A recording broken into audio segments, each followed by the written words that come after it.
आवाज विश्वासको आवाज विश्वासको यो रेडियो साथी 98.6 मेगाहर्ज। यो हो रेडियो साथी 98.6 मेगाहर्ज। आवाज विश्वासको।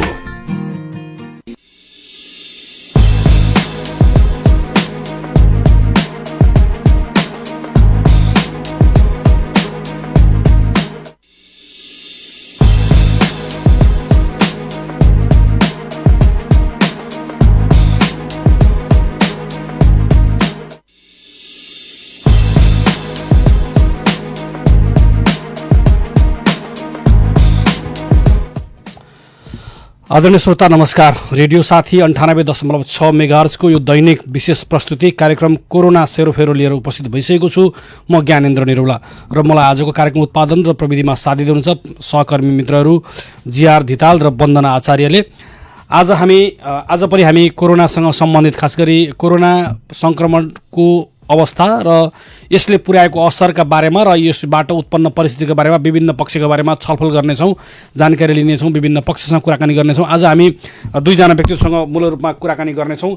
आज हामीसँग सुरुमा कुराकानीमा जोडिनु हुनेछ प्रतिनिधि सभाका सभामुख अग्नि सापकोटाका प्रेस सल्लाहकार श्रीधर न्यौपाने र त्यसै गरी दोस्रो चरणमा जोडिनु हुनेछ प्रदेश 1 सरकारका सामाजिक विकास मन्त्री जसले स्वास्थ्य र शिक्षा पनि हेर्नुहुन्छ सामाजिक विकास मन्त्री जीवन घिमिरे हामीसँग जोडिनु हुनेछ र उहाँहरूसँग कुराकानी गरिनेछ र विभिन्न पक्षको बारेमा जानकारी गराइनेछ। सबभन्दा सुरुमा हामी अग्नि सापकोटा सभामुख अग्नि सापकोटाका प्रेस सल्लाहकार श्रीधर न्यौपानेसँग हामी जोडिनेछौँ। श्रीधर न्यौपाने हामीसँग जोडिने क्रममा हुनुहुन्छ। खास गरी यति बेला विश्व नै कोरोनाको सङ्क्रमणमा छ। सँगसँगै आज कोरोनाकै बीच आज संसदको बजेट अधिवेशन सुरु हुँदैछ। आज अपराह्न 4 बजेबाट बजेट अधिवेशन सुरु हुनेछ र त्यो अधिवेशन कस्तो अवस्थामा छ, के छ तयारी, के छ यसको बारेमा आज हामीसँग अहिले प्रतिनिधि सभाका सभामुख अग्नि सापकोटाको प्रेस सल्लाहकार श्रीधर न्यौपाने हामीसँग जोडिसक्नु भएको छ। श्रीधरजी, तपाईँलाई कार्यक्रममा स्वागत छ। धेरै धेरै धन्यवाद। यति बेला तपाईँ रेडियो श्रोताहरू सबैलाई पनि धेरै धेरै धन्यवाद। यति बेला तपाईँ प्रत्यक्ष प्रसारणमा जोडिसक्नु भएको छ। कार्यक्रम कोरोना सेरोफेरोमा छौँ हामी। यो अहिले आजदेखि बजेट अधिवेशन भनौँ, यसलाई यो संसद सुरु हुँदैछ। यो संसदको तयारी यो कोरोनाको बीचमा तयारी गर्नुपर्नेछ। यसमा प्राविधिक कुराहरू धेरै तयारी गरिएको छ भनेर जानकारी आएको छ। कसरी सुरु हुँदैछ, के गरिएको छ अहिले तयारी चाहिँ? मुख्यतः विश्व स्वास्थ्य सङ्गठनले तोकेको मापदण्डलाई पुरा गरेर यो संसदको यो अधिवेशनको सुरुवात हुँदैछ। आज 4 बजे सुरु हुँदैछ, आज पहिलो दिन। यसमा विश्व स्वास्थ्य सङ्गठनले चाहिँ बसाइको दूरी निर्धारणको कुरा मुख्य जोड दिएको छ। त्यो भनेको कम्तीमा एक र अर्काको बिचको दूरी 1 मिटर चाहिँ हुनै पर्छ भन्ने छ, त्यो कायम गरिएको छ। अर्को सङ्घीय संसद भवन र परिसर पुरैलाई चाहिँ यो डिसइन्फेक्सन गर्ने काम भएको छ र अहिले भर्खरै चाहिँ फेभिकेसन गर्न सुरु भएको छ। फेभिकेट गर्ने भनेको चाहिँ यसलाई अब कम्तीमा 4 घण्टा जति मानिसहरूभित्र छिर्न नदिने र त्यसलाई निर्मलीकरण गरेपछि अनि बल्ल 4 बजे सुरु हुनेछ। यसपटक अर्को यो कोरोना रोगको परीक्षण गरेका र परीक्षणमा रिजल्ट लिएका मान्छे मात्रै भनौँ, नेगेटिभ आएका मान्य सदस्यहरू मात्र प्रवेश गर्न पाउनुहुनेछ। सामान्य सभामुख, सामान्य राष्ट्रसभाका अध्यक्ष, मन्त्रीज्यूहरू, सांसदज्यूहरू सबैले हिजो 180 जना प्रतिनिधि सभाका 33 जना राष्ट्रसभाकाले परीक्षण गराउनु भएको थियो। त्यसको केही बेरमा रिजल्ट आइपुग्छ र अहिले बिहान 8 देखि सुरु भएको छ फेरि हिजो नभ्याउनु भएका मन्त्रीहरू र सांसदहरूको अहिले पनि स्वाब सङ्कलन जारी छ। त्यो स्वाब सङ्कलन गरेर टेस्ट गरिन्छ र आज दिउँसो 4 बजे बैठक बस्नुभन्दा अगाडि नै त्यसको रिजल्ट आइसक्छ र जसले जचाउन पाउनु भएको छैन, भ्याउनु भएको छैन वा रिजल्ट आएको छैन, उहाँले आजको बैठकमा सहभागी हुन पाउनुहुने छैन। भोलिको बैठक भोलि हुने छैन र पछि प्री बजेट छलफलमा सहभागी हुनेहरूले पनि बाँकीहरूले त्यसरी परीक्षण गराउने व्यवस्था संसदको सङ्घीय संसद सचिवालयले मिलाएको छ। मुख्य चासो चाहिँ स्वास्थ्य व्यवस्था कसरी हुन्छ भन्ने हो र त्यसलाई चाहिँ विश्व स्वास्थ्य सङ्गठनको मापदण्ड र यहाँ चिकित्सकहरूको अनुगमन टोलीले दिएको सुझाव अनुसार गरिएको छ। जस्तो अब त्यहाँ संसद माननीयजीहरू बाहेक अरू सञ्चारकर्मीहरू अरू कर्मचारीहरू पनि त्यहाँ बस्नुपर्ने हुनसक्छ, उहाँहरूको पनि परीक्षण हुन्छ पिसिआर? हजुर, यो चाहिँ यसो छ, केही मर्यादा पालकहरू जुन सङ्ख्यामा जो सांसदहरूसँग मान्यहरूसँग जोडिनुहुन्छ अथवा उहाँहरूसँग जोडिनुपर्ने थोरै सङ्ख्यामा सुरक्षाकर्मीहरू र सामान्य सभामुखज्यूको सामान्य राष्ट्रसभाको अध्यक्षज्यूको लगायतका सचिवालयसँग नजिकै रहने जोडिनुपर्छ। एउटै गाडीमा बसेर हिँड्ने चालक लगायतका उहाँहरूको पनि गरिएको छ। त्यो चाहिँ अनिवार्य किन हुन्छ भने त्यो गरिएन भने मतलब हुँदैन भनेर गरिएको छ भने। अर्को तपाईँले सञ्चारकर्मी कुरा गर्नुभयो, सञ्चारकर्मीको लागि पनि मिडिया सेन्टरमा मापदण्ड अन्तर्गत मात्रै आउन पाउने, त्यो बाहिर नै छ, आउन पाउनुहुन्न उहाँहरू। सञ्चारकर्मीहरूको लागि छुट्टै व्यवस्था गरिएको छ र पिसिआर परीक्षण नगरेका सञ्चारकर्मीहरू पनि भित्र पस्न पाउनुहुन्न, त्यो व्यवस्था छ। अब अर्को कुरा चाहिँ सामान्य प्रधानमन्त्रीज्यूको चाहिँ स्वास्थ्यका हिसाबले अलिक बढी फरक रहनुपर्ने, उहाँ अलग्गै बस्नुपर्ने भन्ने चिकित्सकहरूले भनिरहेको बेलामा प्रधानमन्त्रीज्यूको बस्ने व्यवस्था चाहिँ कसरी गरेको छ आज? सामान्य प्रधानमन्त्रीज्यूको सबभन्दा अगाडि सिटमा बसाइ छ सभाक्षको, त्यो बसाइ उहाँको बस्नु भएपछि कम्तीमा 12वटा कुर्सीहरू खाली हुन्छन्। उहाँ बस्नु भएको रोमा उहाँ मात्रै बस्नुहुन्छ, त्यो उहाँभन्दा ठिक्क पछाडि कोही पनि बस्नुहुन्न र अर्को तेस्रोबाट मात्रै बसाइ सुरु हुन्छ। यसरी हेर्दाखेरि 12वटा कुर्सी टोटलमा छुट्याइएको छ जहाँ उहाँ बस्नुहुन्छ। खासमा उहाँ आफै स्वास्थ्य, तपाईँले भन्नुभएको जस्तै स्वास्थ्यको अलिकति संवेदनशीलतालाई ख्याल गरेर त्यसो गरिएको हो। खास गरी सामान्य प्रधानमन्त्रीजीको निजी स्वास्थ्य चिकित्सकको टिमले पनि हेरेर सुझाव दिएर गएको छ, त्यही अनुसार तय गरिएको छ। भनेपछि अब संसद बस्नको लागि सम्पूर्ण कुरा तयारी भयो भन्न मिल्छ? अब हो, सबै तयारी पुरा भइसकेको छ।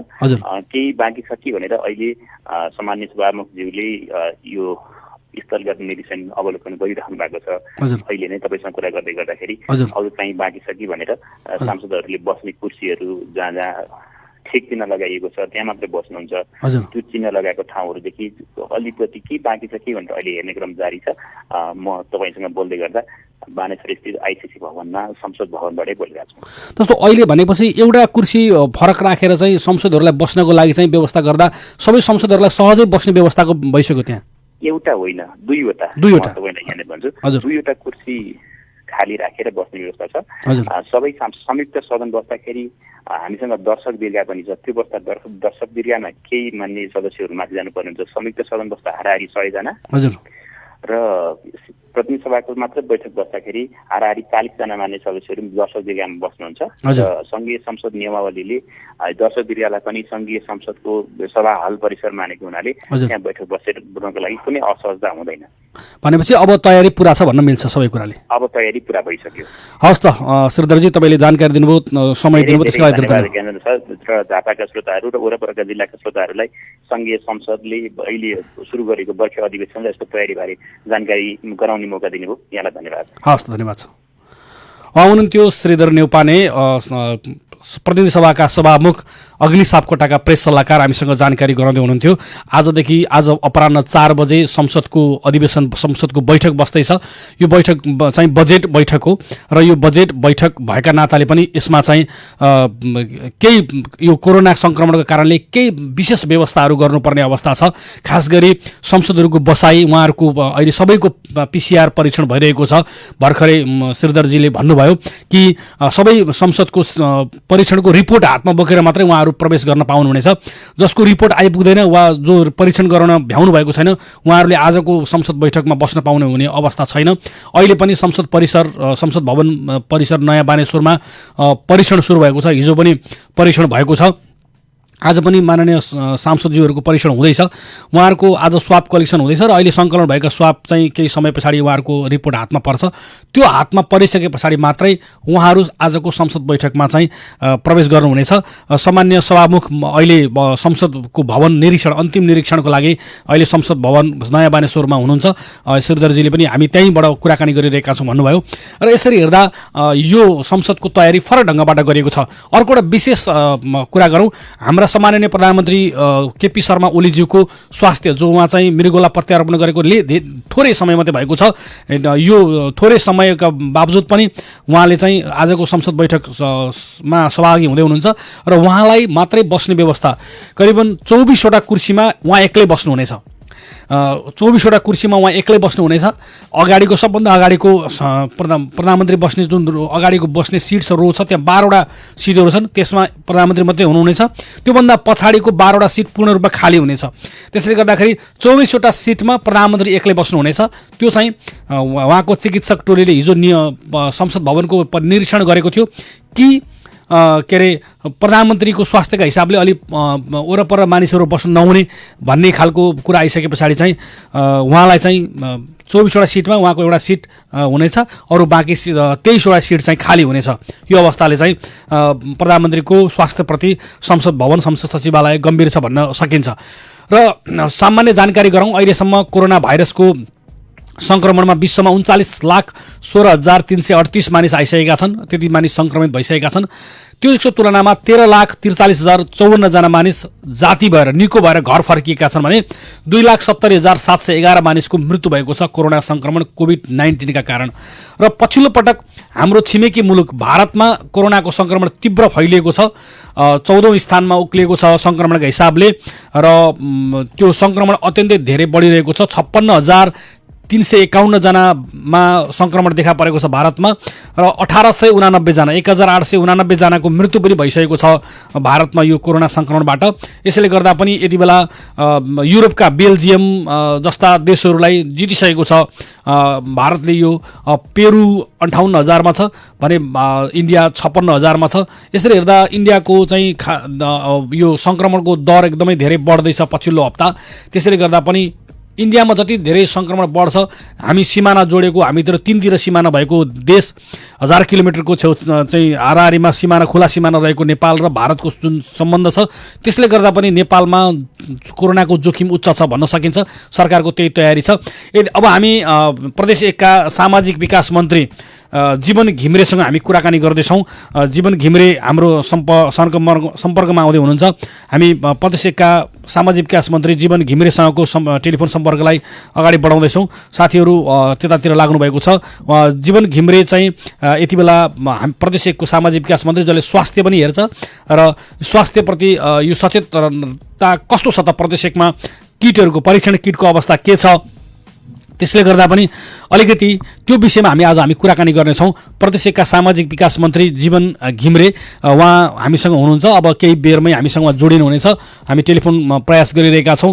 यति बेला स्वास्थ्यकर्मीहरू सुरक्षाकर्मीहरू सबै ठाउँमा उहाँहरू फ्रन्ट लाइन भनौँ पहिलो लहरमा उहाँहरू यो कोरोना रोकथाम नियन्त्रणका लागि खटिनु भएको छ। त्यसै गरी उहाँ यो परीक्षणको दायरा बढाउने कुरा छ कि परीक्षण चाहिँ एकदमै कम परीक्षण भइरहेको छ। दिनमा करिबन 300 को हाराहारीमा मात्रै परीक्षणहरू भइरहेका छन् भनेर आइरहेको छ। अहिलेसम्म प्रदेश 1 मा 2 ठाउँमा परीक्षण भइरहेको छ। बीपी कोइराला स्वास्थ्य विज्ञान प्रतिष्ठान धरानमा PCR परीक्षण भइरहेको छ। त्यसै गरी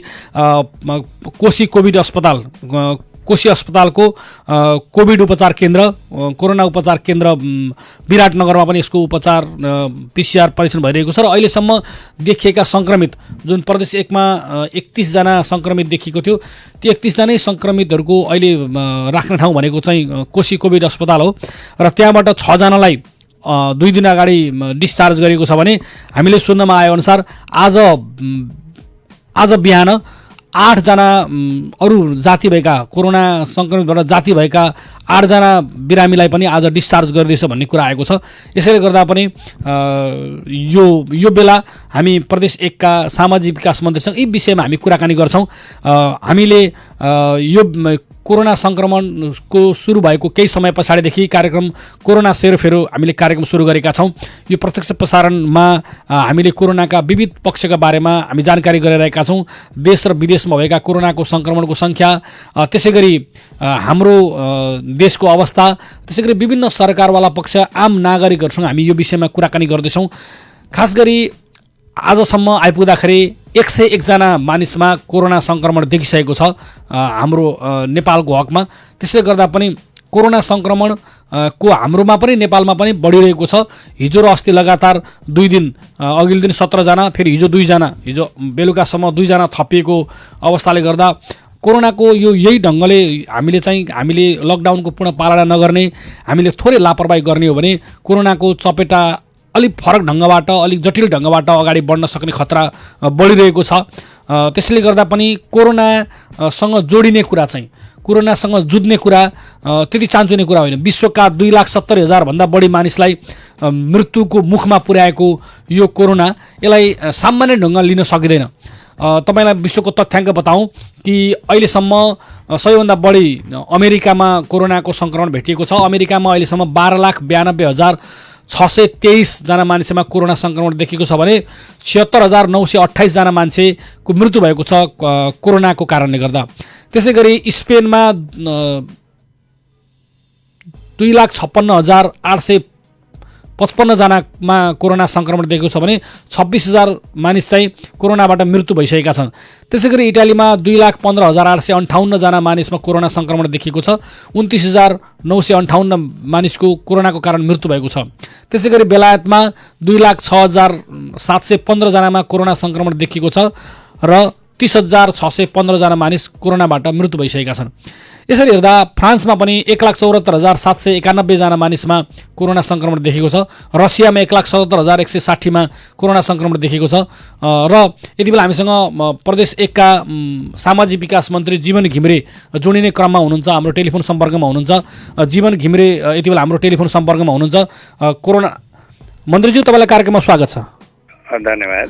यति बेला रेडियो साथी काँकरभिट्टाबाट कोरोना सेरोफेरो कार्यक्रमको प्रत्यक्ष प्रसारणमा हजुर जोडिसक्नु भएको छ।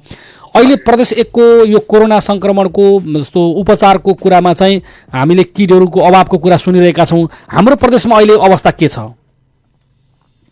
हामीले अलि वस्तुनिष्ठ भएर बुझ्नु पर्यो। कुनै पनि समस्यालाई हामीले त्यसको गहिराइमा गएर चिन्न र बुझ्न सक्नुपर्छ भन्ने लाग्छ। हजुर, कोरोना आज एउटा विश्वव्यापी समस्याको रूपमा आएको छ। हजुर, स्वास्थ्य सामग्री को क्राइसिस हामीले मात्रै होइन, विश्वले सामना गरिरहेको छ। हजुर, त्यसो भएको हुनाले हामीसँग भएको साधन स्रोतको सही सदुपयोग गर्ने र अधिकतम सदुपयोग गर्ने र भएको साधन स्रोतको सञ्चित गरेर बस्ने समेत नीति हामीले लिनुपर्छ। त्यस दृष्टिकोणबाट भन्ने हो भने 1 नम्बर प्रदेशमा जब कोरोना देखा पर्यो, देखा परिसकेपछि हामी 3T को नीति लिएर अगाडि बढिरहेका छौँ।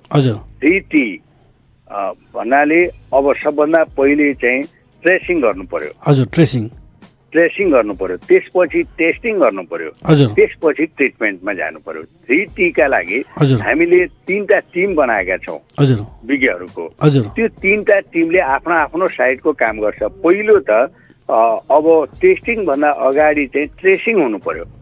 ट्रेसिङ भन्नाले कहाँ को कता कसलाई टेस्ट गर्नुपर्ने भन्ने कुराको पहिचान चाहिँ हाम्रो विज्ञ समूहले गर्छ। त्यो रुटबाट कोरोना जता पाए त्यतै खोजेर भेटिँदैन। कोरोनालाई खोज्नका लागि रुट पत्ता लगाउनु पर्यो, गोबाट छाम्दै हिँड्नु पर्यो।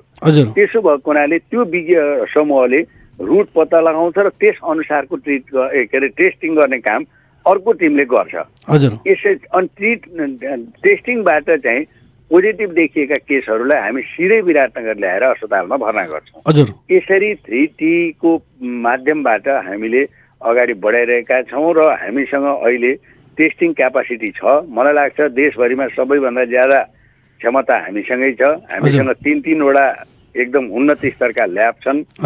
त्यसमा चाहिने स्वास्थ्य सामग्रीहरू पनि हामीले व्यवस्थापन गरेका छौँ र कहिलेकाहीँ अब थोरै घटी बढी भएको हुनसक्छ, कहिलेकाहीँ अपुग हुनसक्छ, तर हामीले त्यसलाई निरन्तरता दिइरहेका छौँ। सेवा अवरुद्ध छैन र भोलि पनि नरहने गरी हामी लागिरहेका छौँ। जस्तो अहिले हाम्रो प्रदेश 1 मा चाहिँ धरान र विराटनगरमा परीक्षण भइरहेको छ होइन मन्त्रीज्यू? धरानको बीपीमा एउटा ल्याब छ, विराटनगरको कोशीमा अर्को ल्याब छ र भर्खरै हप्ता दिन अगाडिबाट हामीले अर्को ल्याब चाहिँ पशु प्रयोगशालामा सुरु गरेका छौँ विराटनगरमा। त्यसले पनि परीक्षण दिन थालिसक्यो?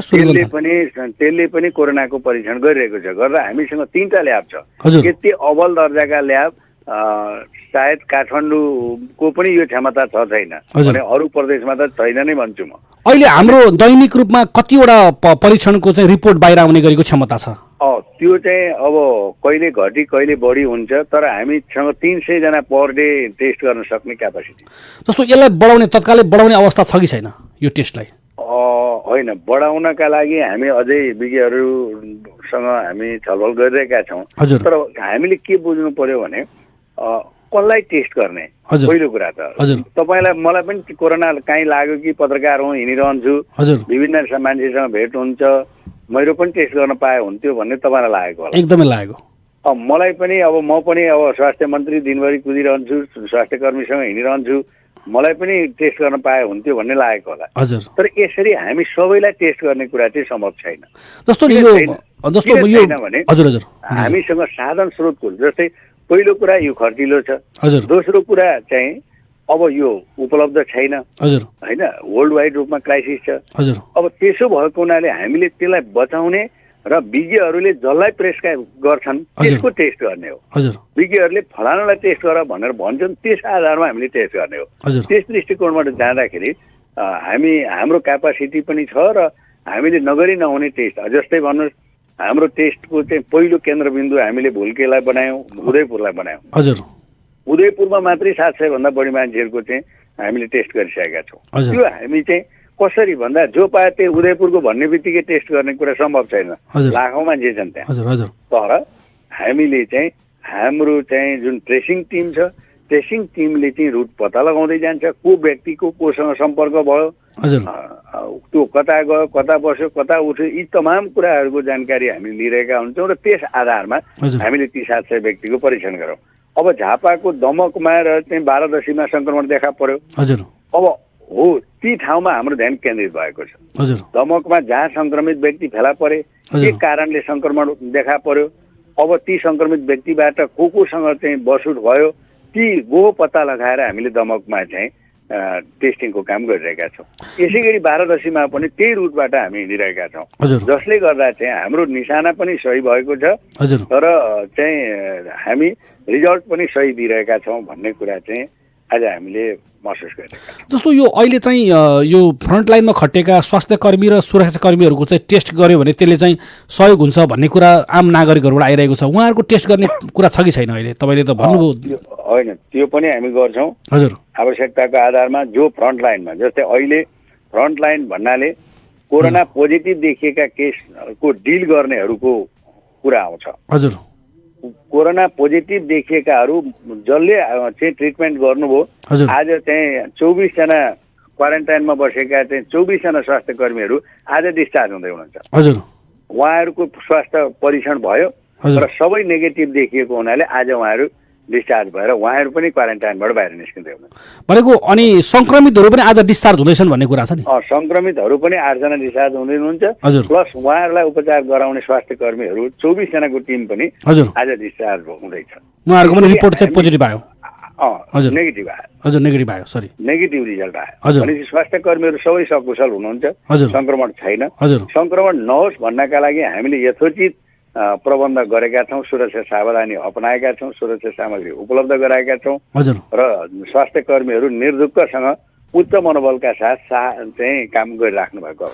जस्तो मन्त्रीज्यू, अब त्यो कोभिड अस्पतालमा अथवा अन्य ठाउँमा काम गरिरहेका चाहिँ अस्पतालका डाक्टर साहबहरूलाई चाहिँ स्वास्थ्य सामग्री उपलब्ध गरेको छ, तर विभिन्न ठाउँहरूमा, प्रदेशका विभिन्न गाउँहरूमा जो स्वास्थ्य कर्मीहरू फ्रन्टलाइनमा अहिले ओपिडीमा काम गरिरहनु भएको छ, सरकारी सेवामै रहनुभएका, उहाँहरूले चाहिँ सामान्य मास्कहरू पनि नपाएको भन्ने गुनासो आइरहेको छ। यतातर्फ चाहिँ ध्यान छ कि छैन सरकारको? स्वास्थ्य सामग्री पिपिई भनेर चाहिँ सबैले कराइराखेको अवस्था छ। पिपिई भनेको के हो? पिपिई कसले लगाउने, कुन पिपिईको कुन अंश कसले प्रयोग गर्ने भन्ने कुराको हाम्रो प्रोटोकल छ। त्यो प्रोटोकलको आधारमा चाहिँ प्रयोग गर्नु पर्यो। अब म अस्ति केही दिन अगाडि झापा गएको थिएँ, बिर्तामोड पुग्दाखेरि मैले एउटा मोटरसाइकलमा देखेँ, ढाडमा प्रेस लेखिएको थियो तर खुट्टादेखि टाउकासम्म पिपिई सेट लगाएको थियो। त्यो सदुपयोग हो कि दुरुपयोग हो? अब त्यो दुरुपयोग हो। मलाई वडा अध्यक्षले फोन गर्नुहुन्छ र हामी बिहानदेखि बेलुकासम्म चाहिँ जनताका घर दैलोमा जान्छौँ, मलाई संक्रमणको धेरै सम्भावना भयो, मलाई पिपी सेट उपलब्ध गराइनु पर्यो भनेर मलाई फोन गर्नु। त्यो दुरुपयोग हो। पिपी सबैले लाउने होइन भन्ने हो? पिपी लाउने, पिपी भनेको चाहिँ एउटा सर्जिकल मास्क मात्रै या एउटा मास्क मात्रै पनि पिपी हो। अब तपाईँ हामीले चाहिँ त्यही मास्क मात्रै लाए पुग्छ, तर स्वास्थ्य कर्मी जो चाहिँ पोजिटिभ केसको डिल गर्छ हजुर हो त्यसले चाहिँ पिपी सेट लगाउनु पर्छ। जस्तो यो स्वास्थ्य कर्मीहरूमा पनि एक खालको त्रास पनि छ। हजुर त्यो त्रासले गर्दा हरेक मान्छे आफू सुरक्षित हुन चाहन्छ, त्यो मानवीय कुरा हो। हजुर तर कुन सेट कसले प्रयोग गर्ने भन्ने कुरा, जस्तै स्वास्थ्य कर्मीहरू मध्ये पनि हजुर कामको आधारमा उसको जिम्मेवारीको आधारमा कुन पिपी कसले प्रयोग गर्ने भन्ने सरकारको हाम्रो मन्त्रालयको प्रोटोकल छ, त्यसलाई पालना गरिदिनु पर्यो। जसले मास्क मात्रै लाउँदा हुन्छ उहाँले मास्क लगाइदिनुहोस्, जसले मास्क र ग्लोभ लाउनु पर्छ उहाँले ग्लोभ लगाउनुहोस्, जसले चाहिँ अब होल बडी चाहिँ अब पिपी सेट लगाउनु पर्छ उहाँले त्यो लगाउनुहोस्। हजुर त्यस दृष्टिकोणबाट हामीले पिपीलाई सही ढङ्गले बुझ्ने हो भने मलाई त्यस्तो क्राइसिस छ जस्तो लाग्दैन। जस्तो यो N95 मास्क चाहिँ सबैतिर पुग्न सकेन स्वास्थ्य कर्मीहरूलाई भन्ने कुरा छ नि, त्यो चाहिँ के हो? त्यो जसले लाउनु पर्ने उसलाई पुगेको छ जसले लाउनु पर्ने हो उसलाई चाहिँ पुगेको छ। अब लाउनै नपर्नेले खोज्छ भने त कसरी पाउँछ? अब म चाहिँ बडा अचम्म यहाँ मन्त्रालयमा चाहिँ जनप्रतिनिधिहरू चाहिँ N95 मास्क लाएर चाहिँ बडो सानसँग आइराख्नु भएको हुन्छ, मलाई आफैलाई चाहिँ ग्लानि हो। हजुर उता स्वास्थ्य कर्मी मास्क पाइन भनेर भनिरहेछ, यो त जनप्रतिनिधि लाएर आइदिन्छ, जबकि त्यो जनप्रतिनिधिले N95 लाउनु जरुरी नै छैन। हजुर ऊ त्यो रिक्सी जोनमै जाँदैन, हजुर बिरामीको सङ्गत उसको हुँदैन भने यस किसिमका बुझाइका पनि समस्या छन्। अनि अर्को हामीले के बुझ्नु पर्यो भने यो क्राइसिस हामी कहाँ मात्रै होइन, वर्ल्ड वाइड रूपमा छ। मास्क चाहिँ नपाएर आज युरोप अमेरिकामा क्राइसिस भइरहेको छ भने हामीहरू जस्तो देशले त धानेकै पो छ। यसो म सडकमा हेर्दा जनताले पनि मास्क लाएरै हिँडेका छन्, मलाई खुसी नै लाग्छ। हजुर हजुर कमसेकम जे जस्तो गरेर भए पनि आफू सेफ हुने उपाय सबैले अपनाएका छन्। भारतको प्रधानमन्त्रीले चाहिँ गम्छा काँधा भएको गम्छाले मुख बाँधेर हिँड्न भनिरहेका छन्। हजुर किन त? त्यो बाध्यता हो नि। हजुर त्यसो भएको हुनाले यो परिस्थितिलाई हामी सबैले ठिक ढङ्गले बुझ्नुपर्छ र समाधान गर्नका लागि आफ्ना ठाउँबाट सबैले रोल खेल्नुपर्छ र पिपीको सदुपयोग सही ढङ्गले हामीले गऱ्यौँ भने हामीसँग पुग्ने मात्रामा पिपी छ भन्ने कुरा पनि। जस्तो मधुजी अर्को एउटा महत्त्वपूर्ण पटो चाहिँ यति बेला नेपालको भारतसँग सिमाना जोडे खास गरी पूर्वी नाकाहरूमा चाहिँ नेपालीहरू चाहिँ सीमा क्षेत्रमा आएर बसेका छन्, लामो समय भइसक्यो होइन।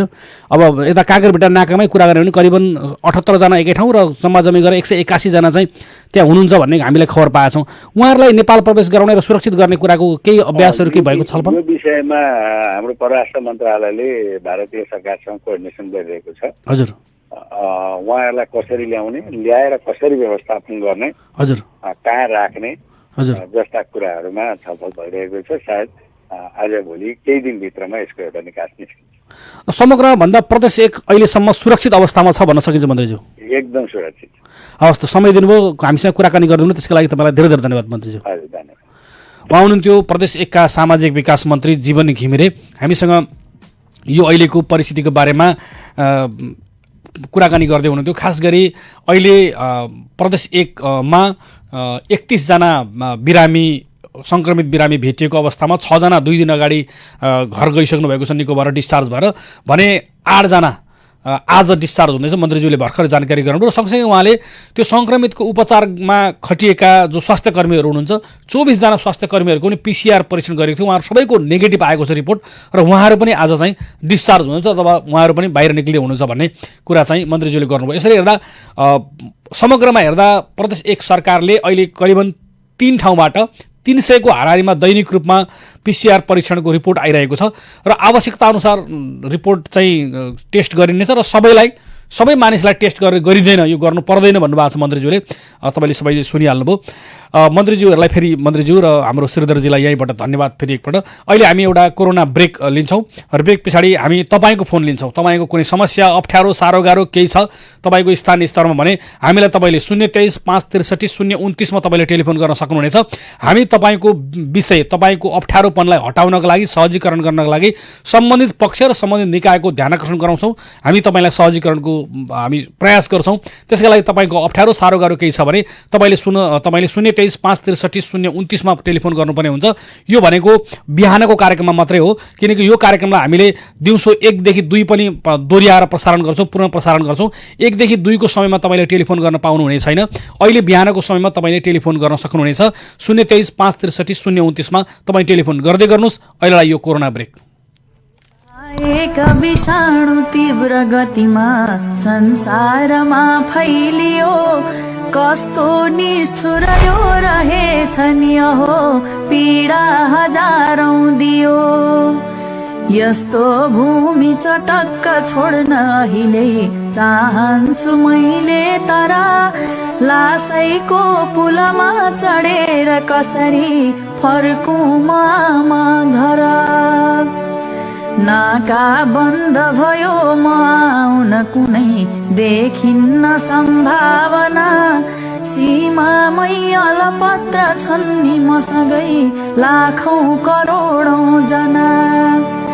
बाँचे भेट हुनेछ आउँछु कसै मेरै प्रतीक्षा गर, अहिले सम्भव नै भएन कसरी फर्कौं म आमा घर। जम्मै छन् घरभित्र काम नभई देखिन्न कोही बाहिर, बाँच्ने हो कसरी भनेर सबको मात्रै छ एउटै पीर।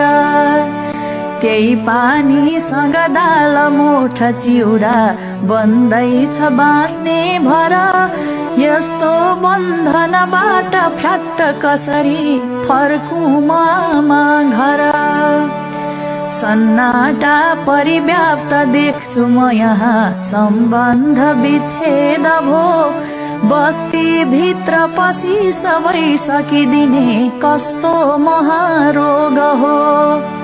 पुर्खा वीर भएर हो कि कहिल्यै लागेन खासै डर, आफै काम छु थरार आज कसरी फर्कौं म आमा घर। सारा मार्गहरू खचाखच भए लाग्यो चुली लासको, यस्तो सङ्कटमा रहेन नि कतै बाँच्ने झिनो आशको। छैनन् मित्र कुनै बिदा भइ गए छोडी मलाई पर, मात्रै अस्तु लिएर आज कसरी फर्कौं म आमा घर। बारी खेत सँगै सबैमा अहिले सम्झन्छु आफ्नै धरा, मेरो दुःख यहाँ बुझेर कसले भनिदिन्छ कठै बरा। छर्ने शीतल गाउँको वनसँगै सम्झन्छु ठुलो बरा, पोल्ने यो मरुभूमिबाट कसरी फर्कौं म आमा घर। थोत्रा वस्त्र भिरी बुबा किन हिँडे बुझ्दैछु मैले यहाँ, बाँचेरै अब फर्किएछु म भने चम्कन्छ पाखो त्यहाँ। त्यो पाखो कसरी सजिन्छ अहिले बुझ्दैछु मैले, तर बाँच्ने वा मरिने छ त्रास कसरी फर्कौं म आमा घर। यातायात सबै छ ठप्प अहिले छैनन् कुनै माध्यम, यस्तोमा कसरी म हिँड्न सकुला आमा तिमी नै भन। हे आमा स्थिति ठिक छैन अहिले धेरै नलाउ कर, बोकी जोखिमको समुद्र कसरी फर्कौं म आमा घर। बोकी जोखिमको समुद्र कसरी फर्कौं म आमा घर।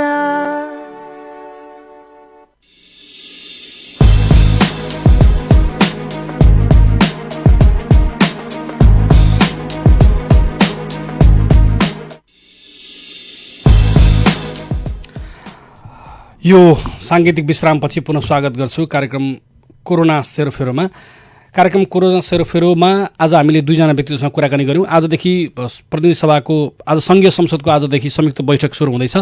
आज अपराह्न 4 बजे सुरु हुने बैठकको तयारीको बारेमा हामीले प्रतिनिधि सभाका सभामुख अग्नि सापकोटाका प्रेस सल्लाहकार श्रीधर नेउपानेसँग हामीले कुराकानी गऱ्यौँ। त्यस पछाडि प्रदेश 1 मा कोरोनाको सङ्क्रमण नियन्त्रण रोकथामका लागि के कसो काम भइरहेको छ त्यो विषयमा हामीले प्रदेश 1 सरकारका सामाजिक विकास मन्त्री जीवन घिमिरेसँग हामीले कुराकानी गऱ्यौँ। यो दुईटा कुराकानी पछि हामी तपाईँ आम श्रोता आम नागरिकको तर्फबाट पनि हामी टेलिफोन तपाईँको पनि टेलिफोन लिन्छौँ, किनकि अनेकौँ समस्याहरू यति बेला आइरहेका हुन सक्छन्। यो विषयमा तपाईँले हामीसँग कुराकानी गर्न सक्नुहुनेछ र यो कुराकानी चाहिँ तपाईँले कुराकानी गर्दाखेरि तपाईँले टेलिफोन गर्नुपर्ने हुन्छ। तपाईँलाई कुनै समस्या अप्ठ्यारो साह्रो गाह्रो केही परेको भए हामी समाधानको प्रयास गर्नेछौँ। तपाईँका लागि हामीले विभिन्न पक्षसँग हामी कुराकानी गर्छौँ। त्यसका लागि तपाईँले 023 563 029 तपाईँले टेलिफोन गर्नुपर्ने हुनसक्छ। तपाईँको आफ्नै समस्या नभए तपाईँको छिमेकीको समस्या हुनसक्छ, तपाईँको वरपरको समस्या हुनसक्छ, अथवा तपाईँसँग कुनै तपाईँको स्थानीय स्तरमा कुनै जानकारी सार्वजनिक गर्नुपर्ने छ, कुनै जानकारी दिनुपर्ने छ, कुनै राज्यको निकायलाई तपाईँले सुनाउनु पर्ने छ भने पनि त्यो पनि तपाईँले रेडियो साथी मार्फत सुनाउन सक्नुहुनेछ। त्यसका लागि तपाईँले 023 563 029 मा तपाईँले टेलिफोन गर्नुपर्छ। 563 029 हाम्रो स्टुडियोको नम्बर तपाईँका लागि हामीले खुला गरिसकेका छौँ। यो नम्बरमा फोन गरेर तपाईँले कुनै समस्या भोगिरहनु भएको छ, कुनै अप्ठ्यारो परिरहेको छ, लकडाउनको बेलामा तपाईँलाई केही साह्रो गाह्रो छ भने तपाईँले फोन गरेर चाहिँ हामीलाई सुनाउन सक्नुहुनेछ। हामीलाई सुनाउनु भनेको सार्वजनिक सरकारको विषयमा हामी तपाईँले उठाएको विषय हामी चाहिँ सम्बन्धित पक्षसँग हामी कुराकानी गर्छौँ, सम्बन्धित ठाउँमा पुर्याउँछौँ, ताकि तपाईँको अप्ठ्यारोपनलाई सहजीकरण गर्न सकियोस्, तपाईँको गाह्रो अप्ठ्यारोलाई त्यसलाई सहजीकरण गरेर यो समाधान गर्न सकियोस् भन्ने हिसाबले पनि हामीले प्रयास गरिरहेका छौँ। हामी योभन्दा अगाडि पनि हामीले विभिन्न अप्ठ्याराहरूलाई समाधान गर्ने प्रयास गरेका छौँ। तर पनि त्यसका लागि त हामीलाई समस्या तपाईँको थाहा हुनु पर्यो। समस्या थाहा हुनलाई तपाईँले रेडियोको स्टुडियोको नम्बरमा तपाईँले टेलिफोन गर्नुपर्ने हुन्छ। 023 563 029 मा तपाईँ टेलिफोन गर्न सक्नुहुनेछ र टेलिफोन मार्फत तपाईँले आफ्नो समस्या, आफ्नो वरिपरिको समस्या तपाईँ दिन सक्ने कुनै जानकारी तपाईँले गर्न सक्नुहुनेछ। यति बेला तपाईँ सुन्दै हुनुहुन्छ रेडियो साथी 98.6 मेगाहर्ज र कार्यक्रम कोरोना सेरोफेरो। कोरोना सेरोफेरोलाई तपाईँ रेडियो साथीको फ्रिक्वेन्सी 98.6 मेगाहर्जमा प्रत्यक्ष रूपमा सुनिरहनु भएको छ। त्यसै गरी रेडियो साथीलाई अन्य 2-3वटा माध्यमबाट पनि सुन्न सकिन्छ। रेडियो साथीको आफ्नै मोबाइल एप्स छ, एन्ड्रोइड मोबाइल एप्स। त्यो एप्स डाउनलोड गरेर पनि तपाईँले रेडियो साथीलाई सुन्न सक्नुहुनेछ, आजको कार्यक्रम सुन्न सक्नुहुनेछ। त्यसै गरी रेडियो साथीलाई तपाईँले रेडियो साथी फेसबुक छ, रेडियो साथी नेपालीमा लेखेको रेडियो साथी लेखेको फेसबुक छ, त्यो फेसबुकको टाइमलाइनमा पनि तपाईँले रेडियो साथीका विभिन्न कार्यक्रम सुन्न सक्नुहुनेछ। यो कार्यक्रम पनि अहिले त्यो लाइभ भइरहेको छ, फेसबुक लाइभ भइरहेको छ, अडियो लाइभ। त्यसै गरी तपाईँले रेडियो साथीलाई radiosathi.com, रेडियो साथीको आधिकारिक वेबसाइट हो radiosathi.com, त्यो .com मा पनि तपाईँले चाहिँ रेडियो साथीलाई सुन्न र त्यहाँ लेखिएका समाचारहरू पढ्न सक्नुहुनेछ। त्यसै गरी रेडियो साथीलाई तपाईँ अन्य माध्यमबाट हाम्रो पात्रोमा गएर तपाईँले रेडियो साथी सर्च गरेर पनि त्यहाँ रेडियो साथीलाई तपाईँले सुन्न सक्नुहुनेछ। यसरी रेडियो साथीलाई सुन्ने फराकिलो माध्यम हामीले बनाएका छौँ, फराकिलो दायरा फराकिलो बनाएका छौँ। तपाईँले जुनसुकै माध्यमबाट पनि विश्वभरिबाट रेडियो साथीलाई तपाईँले सुन्न सक्नुहुनेछ।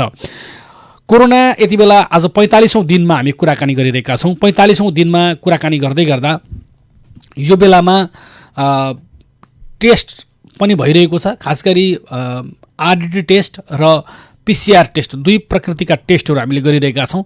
आरडिटी टेस्टले कोरोना डिटेक्ट गर्दैन, त्यसले चाहिँ कोरोनाको एन्टिबडी शरीरमा छ कि छैन, एन्टिबडी पोजिटिभ आयो भने उसलाई चाहिँ पिसिआरको लागि पठाइने गरिएको छ। र पिसिआर परीक्षण चाहिँ अहिलेसम्म हाम्रो नेपालमा गरिएको परीक्षणमा अन्तिम परीक्षण हो, कोरोना भएको र नभएको विषयको परीक्षण हो। र अहिलेसम्म आइपुग्दा 101 जना मान्छेलाई कोरोना सङ्क्रमण देखा परेको छ। त्यसमध्येबाट 22 जना मानिस आजको दिनसम्म अहिलेसम्म 22 जना मानिसलाई जाति भएर निको भएर घर फर्काइएको छ अस्पतालबाट भने घर भन्दाको पनि यो अर्को ठाउँ क्वारेन्टाइनमा राखिएको छ। जस्तो घर हुनेहरूलाई घरमा लगेर होम क्वारेन्टाइन राखेको छ भने कति भारतीयहरू पनि हुनुहुन्छ, भारतीय सङ्क्रमितहरूलाई चाहिँ अस्पतालबाट निकालेर सरकारले व्यवस्थापन गरेको क्वारेन्टाइनमा राखिएको छ। त्यसै गरी आज अरू 8 जना मानिस कोरोनाबाट जाति भएर कोरोनालाई परास्त गरेर कोरोनाको पिसिआर टेस्ट नेगेटिभ आएका मानिसहरू आज प्रदेश 1 कोशी कोभिड अस्पताल विराटनगरबाट आज 8 जना मानिसहरू, 8 जना सङ्क्रमित भएका मानिसहरू निको भएर आज डिस्चार्ज हुँदै हुनुहुन्छ। अस्पतालले उहाँहरूलाई बिदा गर्दैछ र त्यो 8 जना भर्खरै हामीलाई मन्त्रीज्यूले त्यो कुरा जानकारी गराइसक्नु भएको छ। र 8 जना मानिस डिस्चार्ज हुने बित्तिकै नेपालभरिबाट अस्पतालबाट निको भएर बाहिर निक्लेका मानिसहरूको सङ्ख्या 30 पुग्नेछ। सङ्क्रमितको सङ्ख्या 101 छ। यसरी हेर्दा 101 मा 30 जना निको भएर फर्किँदै हुनुहुन्छ भने हामी अहिलेसम्म नेपाल चाहिँ सङ्क्रमितको 100 त पुग्यो, तर 100 पुगेको अवस्था चाहिँ तपाईँको चाहिँ कोही पनि बिरामी अहिलेसम्म जटिल प्रकृतिको हुनुहुन्न, कोही पनि बिरामीको स्वास्थ्यमा गम्भीर खालको समस्या आएको छैन। तपाईँले हिजो मात्रै समाचारहरू बाहिर आएका थिए, केही सङ्क्रमितहरू नाचगान गरिरहेर पनि अस्पतालमा बस्नु भएको छ। सङ्क्रमित त भइहाल्यो, तर अब त्यसै किन अप्ठ्यारो पार्ने, नाचेरै गाएर रमाइलो बनाएर मनोबल उच्च पारेर यसलाई सङ्क्रमणलाई जित्ने भनेर उहाँहरू चाहिँ नाचेकै भिडियोहरू पनि सार्वजनिक भइसकेका छन्। यसैले गर्दा पनि सङ्क्रमितहरूमा कुनै समस्या छैन। अहिलेसम्म सङ्क्रमित पोजिटिभ छ रिजल्ट, तर सङ्क्रमणमा त्यस्तो जटिल खालको प्रकृति देखेको छैन। 2 महिनाको शिशुदेखि 81 वर्षको हजुरआमासम्मलाई नेपालमा कोरोनाको सङ्क्रमण देखा परेको छ। 81 वर्षको हजुरआमाले कोरोनालाई जितेर उहाँ घर फर्किसक्नु भएको छ।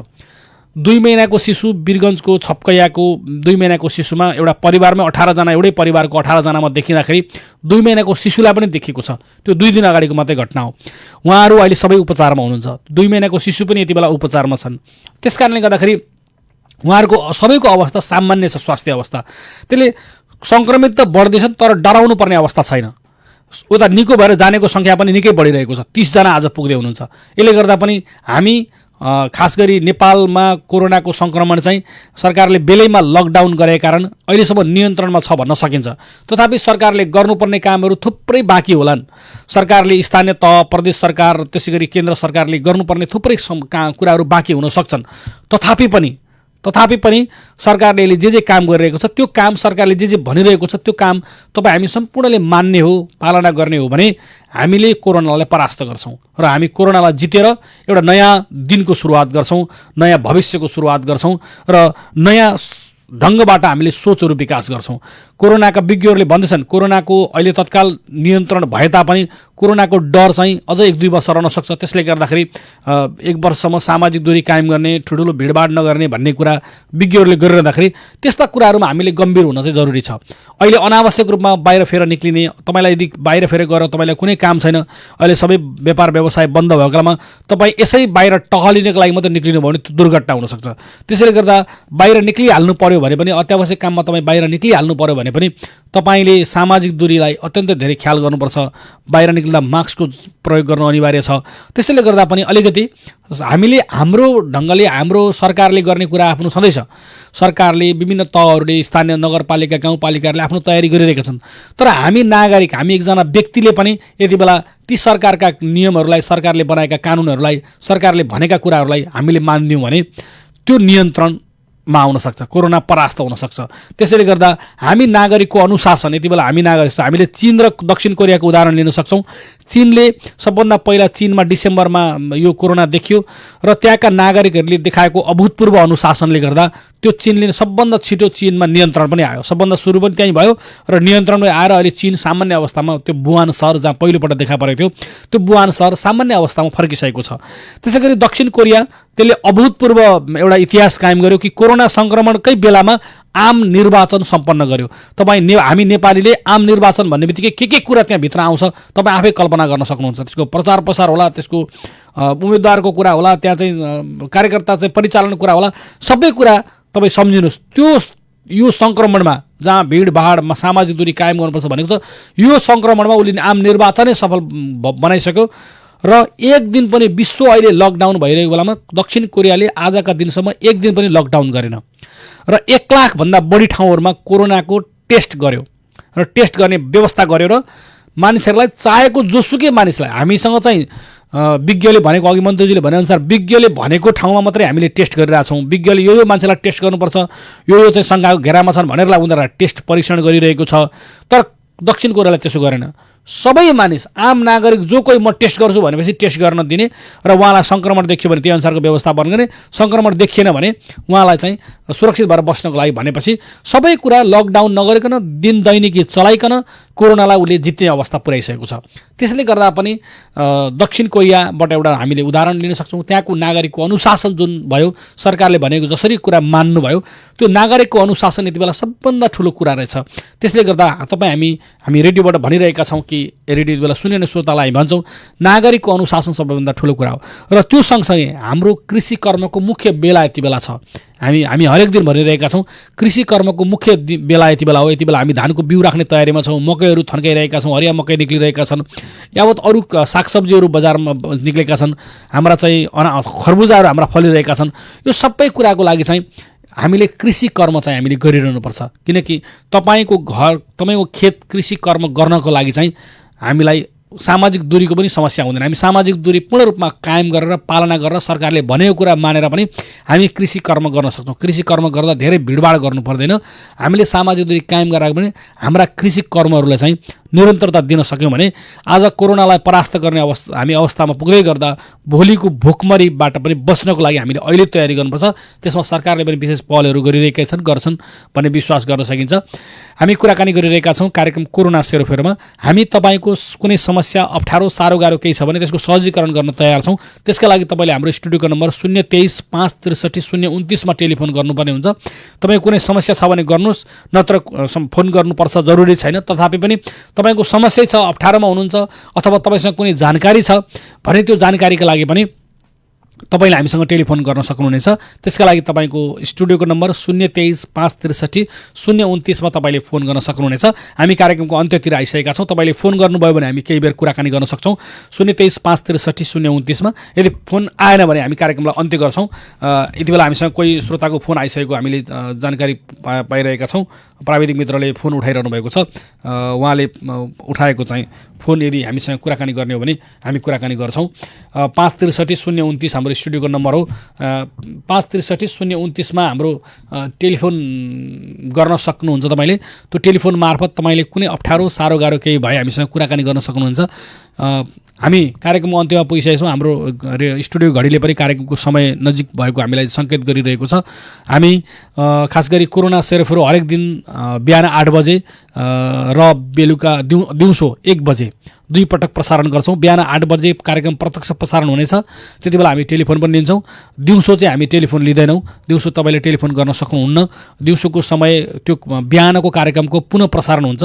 बिहानको कार्यक्रमको पुनः प्रसारणको बेलामा हामी दिउँसो टेलिफोन लिँदैनौँ र बिहान चाहिँ हामी टेलिफोन लिन्छौँ। विभिन्न व्यक्तित्वहरूसँग कुराकानी गर्छौँ र बिहानकै कार्यक्रमलाई हामीले बेलुका दिउँसो 1 बजेको समयमा हामीले 1 देखि 2 को समयमा चाहिँ हामीले पुनः प्रसारण गरेको तपाईँहरूले बुझ्नुहुनेछ।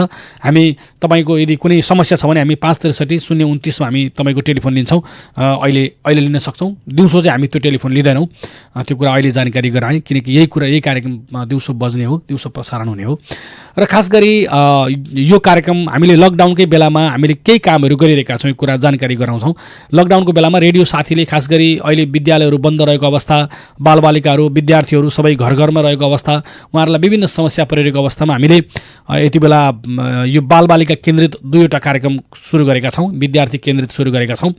यो कार्यक्रमको लगत्तै पछाडि 9 बजेदेखि हरेक दिन बिहान 9 देखि 10 बजेसम्म साना भाइ बहिनीहरू, साना नानीहरूका लागि हामीले फोन इन कार्यक्रम अरुणोदय सानो साथी प्रसारण गर्दछौँ। त्यसमा दृष्टि प्रधानले तपाईँलाई साथ दिनुहुनेछ। त्यसमा तपाईँले टेलिफोन गर्न सक्नुहुनेछ। त्यसै गरी तपाईँको चाहिँ हरेक दिन हाम्रो 11:30 बजेको साझा खबरको समाचारपछि हामी 11:45 देखि 1 बजेसम्मको समयमा हामीले विद्यार्थी केन्द्रित विद्यालय तहका विद्यार्थी अथवा अरू केन्द्रित जसलाई यो कोरोनाको लकडाउनका कारणले गर्दा घरमै बसेर एकदमै उकुस भएको अवस्था छ, उहाँहरूलाई सामान्य ज्ञान लगायत अन्य रुचिहरू भएका मानिसहरू जो टेलिफोन गर्न रुचाउनुहुन्छ, कसैले सुन्न रुचाउनु होला, उहाँहरूका लागि हामीले तपाईँहरूको लागि ज्ञान पनि बढोस् र केही समय तपाईँको उकुसमुकुसलाई खुकुलो पार्न सकियोस् भनेर हामीले दिउँसो 11:45 देखि हामीले चाहिँ कार्यक्रम क्विज विज जो टेलिफोनमा कुराकानी गर्न सक्नुहुन्छ। तपाईँले प्रश्न उत्तरमूलक कार्यक्रम हो, हाजिरी जवाफमूलक कार्यक्रम हो। क्विज विज कार्यक्रम तपाईँले प्रसारण गरिरहेको जानकारी गराउँछु। यो कार्यक्रम चाहिँ केशव पोखरेलले सञ्चालन गरिरहनु भएको छ। त्यसै गरी त्यो कार्यक्रममा हामीलाई विभिन्न संस्था विद्यालयहरूले सहयोग गरिरहेका छन्। मेची अभियान मेचीनगरले त्यसमा सहयोग गरेको छ। त्यसै गरी unique English boarding school Mechinagar 12 सहरडाङ्गीले सहयोग गरेको छ। त्यसै गरी ओसियानिक निर्वाणा इङ्ग्लिस स्कुल मेचीनगर 2 ले हामीसँग सहयोग गरेको छ। त्यसै गरी होली बेलिङ अङ्ग्रेजी मावि मेचीनगर 9 ले हामीसँग सहयोग गरेको छ, हामीलाई सहयोग गरेको छ। यसरी हामीलाई सहयोग गर्ने संस्थाहरू हुनुहुन्छ। यो कारणले गर्दा पनि ती कार्यक्रमहरूमा हामी त्यो संस्थाको बारेमा जानकारी त गराउने नै छौँ। त्यसै गरी हामीले अर्को एउटा कार्यक्रम साप्ताहिक रूपमा सुरु गरेका छौँ कोरोना सङ्क्रमणको लकडाउनकै बिचमा। त्यो कार्यक्रम हो महिलाका कुरा। यो महिलाका कुरा भन्ने कार्यक्रम हामीले हरेक आइतबार बिहान 9 बजे प्रसारण गरिरहेका छौँ र यो कार्यक्रम उत्पादनमा हाम्रो सहयोगी संस्था रेडियो साथी र महिला जनचेतना केन्द्र काँकरभिट्टाको संयुक्त उत्पादन हो त्यो कार्यक्रम। उसले सहयोग पनि गरेको छ। त्यसले गर्दा पनि हामीले यो कार्यक्रमलाई चाहिँ यति बेला प्रसारण गरिरहेका छौँ। हरेक हप्तामा एक दिन गरिरहेका छौँ र यो कार्यक्रम चाहिँ लकडाउन सकिए पछाडि पनि महिला विशेष कार्यक्रमको रूपमा महिलाका कुरा भनेर हामीले रेडियो साथीको एउटा नियमित कार्यक्रम भएर जाने कुरा पनि हामी जानकारी गराउँछौँ। हामी कार्यक्रम कोरोना सेरोफेरोको अन्तिम अवस्थामा आइपुगेका छौँ।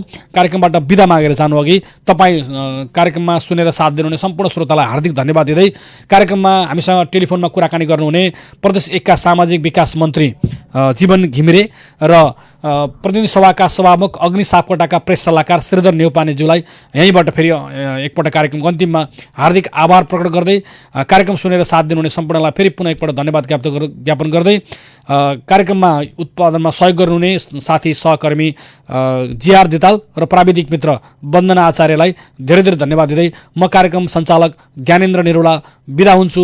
हवस्, नमस्कार, शुभ दिन।